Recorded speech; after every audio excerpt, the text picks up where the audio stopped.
চলুন সেলাই শিখি। আজকে আপনাদের সাথে শেয়ার করব একটা ফুলের পাপড়ি তৈরি করে কিভাবে সুন্দর একটা ফুল তৈরি করা যায়। প্রথমে আমরা একটা 2 লেয়ার সুতো নেব। পরবর্তীতে যেই সাইডের আমরা গিট্টু তৈরি করব ওই সাইডে সুতোটা একটু বেশি রাখবো, অন্য সাইডে সুইচে ঢুকানোর জন্য পরিমাণ মতো সুতো রাখবো। 2-3টা সুইচের সাথে পেঁচ দিয়ে দেবো সুতোটা, যাতে আমাদের সেলাইটা না ছুটে যায়। 2 আঙ্গুলের দিয়া চাপ দিয়ে সুতোটা ধরে একটু উল্টা করলেই দেখবেন একটা ফাঁদের মতো তৈরি হয়ে গেছে। তারপর সুইচের ভিতর ঢুকাইয়ে টান দিবেন, হয়ে যাবে একটা গিট্টু। এই সেলাইটা আপনার হচ্ছে কি না হচ্ছে সেটা বোঝার একমাত্র উপায় হচ্ছে, আপনার যদি গিট্টুটা তৈরি না হয় তাহলে বুঝবেন সেলাইটা হয় না, আর যদি গিট্টুটা তৈরি হয় তাহলে বুঝবেন সেলাইটা হচ্ছে, কারণ সেলাইটার মূল ফোকাসই হচ্ছে এই গিট্টুটা। আর যদি তারপরও না বুঝতে পারেন অবশ্যই আমাকে কমেন্ট করবেন, আমি আমার সর্বোচ্চ চেষ্টা করব আপনাদেরকে সহযোগিতা করার। এরকমের আপনার পছন্দ, আপনার কতটা পরিমাণ লম্বা করবেন, কতটা পরিমাণ ফুলের একটা পাপড়ি তৈরি করবেন, সেটা একমাত্র আপনার উপর ডিসিশন।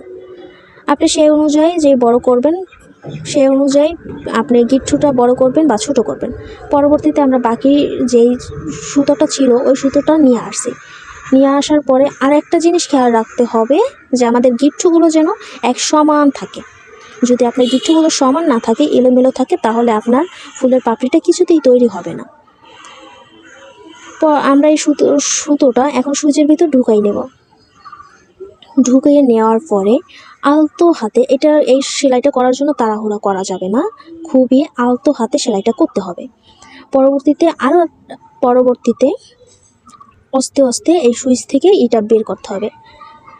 আপনারা এমনভাবে গিট্টু দিবেন যাতে গিট্টুটা একেবারে ঢিলাঢালাও না হয়, আবার একেবারে যে শক্তও না হয়, মিডিয়াম সাইজের।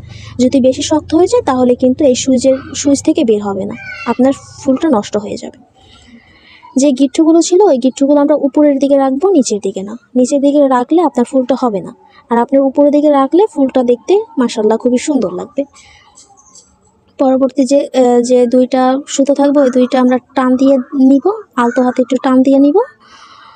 টান দিয়ে নিলে দেখবেন এটা শক্ত হয়ে যাবে, ফুলটা ছোটার কোনো চান্স থাকবে না। আর দেখেন কত সুন্দর একটা কিউট ফুলের পাপড়ি তৈরি হয়ে গেছে।